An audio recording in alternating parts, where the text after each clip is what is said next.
Brad, a tricky evening in London tonight. What did you make of the game this evening? Yeah, like you said, just tricky. Lost 4-1. I think obviously Cat one side it's always going to be a tough game, but I think it's about how we prepare for the game, and we just didn't anticipate what came in front of us in the first half, and I think it showed in the result. Came out half time with a better idea of what's going to happen, and I think again showed in the result. 1-1 in the second half. So I think it's unfortunate that we've lost, but there's a lot to work on. And a bit of a frustrating evening for yourself maybe, but when the chance did fall for you, you did take it quite well. What was your sort of thoughts behind taking that shot? Yeah, just I think you can see it in the video actually. Well, I don't know if you can actually, but I remember steadying myself. I just thought like, he's off his line, isn't it? Like, just clip him, do you know? But yeah, like I said, when I won it back, I was trying to think whether to drive or shoot, and I thought taking the shot was the right option from there. So glad to see it go in. And despite losing 4-1, you got to compete against arguably one of the best under-21 sides in the country.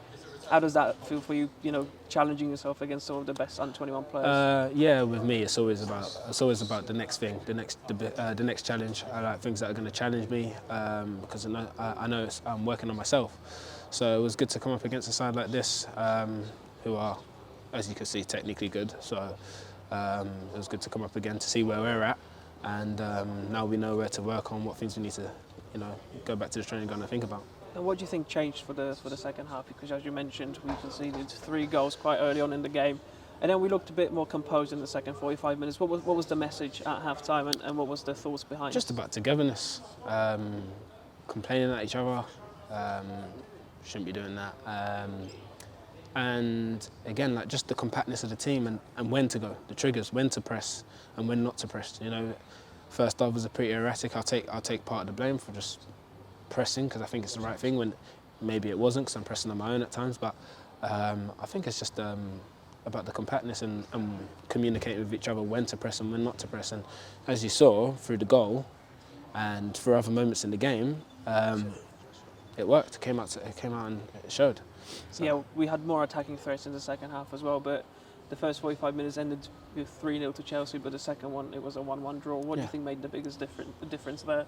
I think just Liam was saying it in the change room. I think it's just the buy-in from the players. I think we came out into the second half and we just came out and thought, can't get worse from here, to be honest. So let's go out and let's really go for it.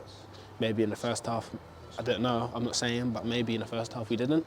But now let's go out and really go for it. And I think the buy-in from all of us in the second half was much better. It was a good reaction.